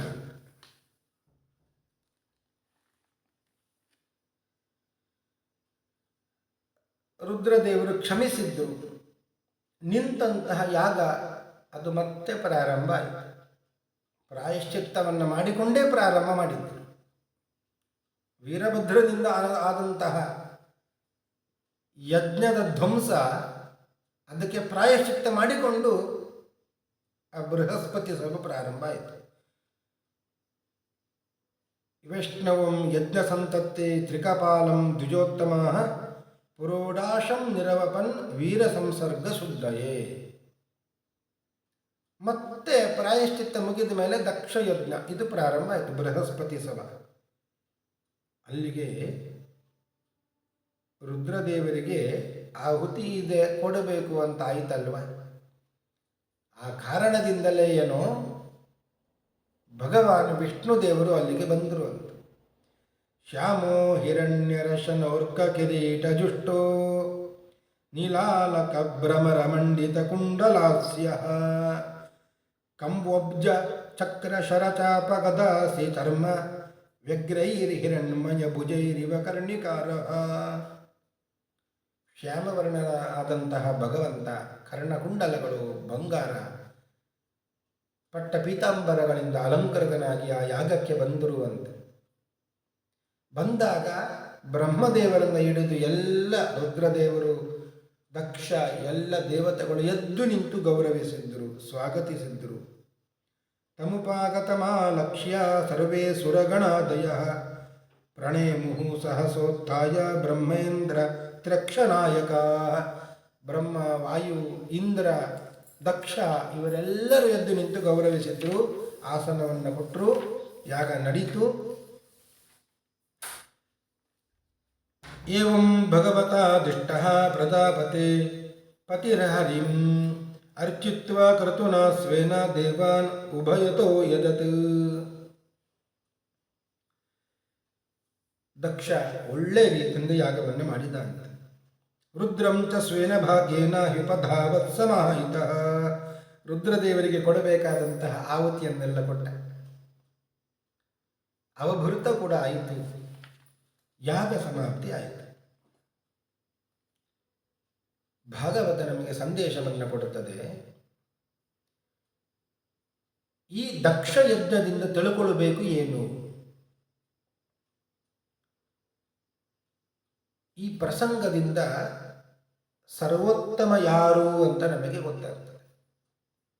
ಸರ್ವೋತ್ತಮನಾದವ ಶ್ರೀಹರಿ. ಯಾಕೆ ಎಂದರೆ ರುದ್ರದೇವರೇ ಹೇಳುತ್ತಾರೆ, ಸತ್ವಂ ವಿಶುದ್ಧಂ ವಸುದೇವ ಶಬ್ದಿತಂ. ನನ್ನ ಪಕ್ಕದಲ್ಲಿ ಬ್ರಹ್ಮದೇವರಿದ್ದರು, ಅವರ ಒಳಗೆ ನಾನು ಭಗವಂತನ ಧ್ಯಾನ ಮಾಡುತ್ತಾ ಇದ್ದೆ. ರುದ್ರದೇವರು ಭಗವಂತನನ್ನು ಧ್ಯಾನ ಮಾಡ್ತಾ ಇದ್ದರು, ಅದು ಕೂಡ ಬ್ರಹ್ಮ ಪ್ರತೀಕದಲ್ಲಿ ಅಂದರೆ ಸರ್ವೋತ್ತಮ ವಿಷ್ಣು ಅಂತ ಇದೆ. ಮಾತ್ರವಲ್ಲ, ಯಾಗ ನಡೆಯುವಾಗ ಮೇಕೆಯ ಮುಖವನ್ನು ಇಟ್ಟುಕೊಂಡು ದಕ್ಷ ಯಜಮಾನಿಕೆಯಲ್ಲಿ ಯಾಗ ನಡೆದಾಗ ರುದ್ರದೇವರಿಗೂ ಆಹುತಿ ಇದೆ ಅಂತ ಆದಾಗ ವಿಷ್ಣುವೇ ಅಲ್ಲಿಗೆ ಬಂದ. ವಿಷ್ಣು ಬಂದಾಗ ಬ್ರಹ್ಮೇಂದ್ರ ತ್ರಕ್ಷ ನಾಯಕ, ಬ್ರಹ್ಮ ವಾಯುದೇವರು, ಇಂದ್ರ, ರುದ್ರದೇವರು ಎಲ್ಲರೂ ಎದ್ದು ನಿಂತು ಗೌರವಿಸಿದರು. ಅಂದರೆ ಎಲ್ಲರಿಗಿಂತಲೂ ಉತ್ತಮ ವಿಷ್ಣು ಅಂತ. ರುದ್ರೇಣ ಧೀಯತೆ ವಿಷ್ಣು ವಿಷ್ಣೋ ಧ್ಯೇಯ ನ ಕಷ್ಟನ. ಹೀಗೆ ವಿಷ್ಣು ಸರ್ವೋತ್ತಮತ್ವ ಈ ದಕ್ಷ ಯಜ್ಞ ಪ್ರಸಂಗದಿಂದ ಸಿದ್ಧಿಯಾಯಿತು. ಮತ್ತು ನಮಸ್ಕಾರ ಯಾರಿಗೆ ಮಾಡಬೇಕು ಅದು ನಮಗೆ ಗೊತ್ತಾಯಿತು. ಮಾತ್ರವಲ್ಲ, ರುದ್ರದೇವರಿಗೆ ಸ್ಥಾನವನ್ನು ಕೊಡದೆ ಅಲ್ಲಿ ವಿಷ್ಣುವಿನ ಪ್ರವೇಶ ಆಗೋದೇ ಇಲ್ಲ. ರುದ್ರದೇವರನ್ನು ಬಿಟ್ಟು ಏನೇ ಮಾಡಲಿ ಆಗ ವಿಷ್ಣುವಿಗೆ ಅದು ಪ್ರೀತಿಕರವಲ್ಲ. ಆದ್ದರಿಂದಲೇ ರುದ್ರದೇವರನ್ನು ಪೂಜೆ ಮಾಡಲೇಬೇಕು, ಯಾರು ಬಿಡುವಾಗೇ ಇಲ್ಲ. ಮನಸ್ಸಿಗೆ ಅಭಿಮಾನಿ ದೇವತೆಗಳು. ದಾಸರು ಹೇಳುತ್ತಾರೆ, ತೈಲಧಾರೆಯಂತೆ ಮನಸ್ಸು ಕೊಡು ಹರಿಯಲ್ಲಿ ಅಂತ. ಮನಸ್ಸು ದೇವರಲ್ಲಿ ಹೋಗಬೇಕು ಅಂತಾದರೆ ರುದ್ರದೇವರ ಅನುಗ್ರಹ ಆಗಬೇಕು. ಜ್ಞಾನಂ ಮಹೇಶ್ವರಾತ್ ಇಚ್ಛೆಯದು. ಒಳ್ಳೆಯ ಜ್ಞಾನ ಪಡ್ಕೊಳ್ಬೇಕು ಅಂದರೆ ರುದ್ರದೇವರ ಅನುಗ್ರಹ ಮಾಡಬೇಕು, ಆಗ ಭಗವಂತನ ಜ್ಞಾನ ಬರುತ್ತದೆ. ಇಲ್ಲದೇ ಇದ್ದರೆ ಇಲ್ಲ. ಆದ್ದರಿಂದಲೇ ಮಧ್ವ ಗುರುಗಳು ತಾವು ಮಂತ್ರ ಸಂಗ್ರಹವನ್ನು ಮಾಡುವಾಗ ಓಂ ನಮಃ ಶಿವಾಯ ಓಂ ಈ ಪಂಚಾಕ್ಷರಿ ಮಂತ್ರವನ್ನು ಉದ್ಧರಿಸಿದ್ದಾರೆ, ನಮಗೆಲ್ಲ ಕೊಟ್ಟಿದ್ದಾರೆ. ನಿತ್ಯ ಆ ಪಂಚಾಕ್ಷರಿ ಜಪವನ್ನು ಮಾಡಬೇಕು, ಆಗ ಮನಸ್ಸು ಶುದ್ಧವಾಗ್ತದೆ. ಕೆಟ್ಟದ್ದಕ್ಕೆ ಮನಸ್ಸು ಹೋಗುವುದಿಲ್ಲ, ಹರಿಯಲ್ಲಿ ಮನಸ್ಸು ಹೋಗ್ತದೆ. ತೈಲಧಾರೆಯಂತೆ ಮನಸ್ಸು ಕೊಡು ಹರಿಯಲ್ಲಿ ಅಂತ. ಹಾಗಾಗಿಯೇ ರುದ್ರದೇವರನ್ನು ಪರಿವಾರತೆಯ ಪೂಜೆಯನ್ನು ಮಾಡಬೇಕು, ಅವರನ್ನು ಎಂದೂ ತಿರಸ್ಕರಿಸಬಾರದು. ಈ ಎಲ್ಲ ವಿಷಯಗಳು ಕೂಡ ಭಾಗವತದಲ್ಲಿ ಇದೆ. ಈ ಸಂದೇಶವನ್ನು ಭಾಗವತ ನಮಗೆ ಕೊಡ್ತಾ ಇದೆ ಅಂತ ಹೇಳ್ತಾ ಇವತ್ತಿನ ಈ ಉಪನ್ಯಾಸವನ್ನು ಮುಗಿಸ್ತಾ ಇದ್ದೇನೆ. ಶ್ರೀ ಕೃಷ್ಣಾರ್ಪಣಮಸ್ತು. ಹರಯೇ ನಮಃ.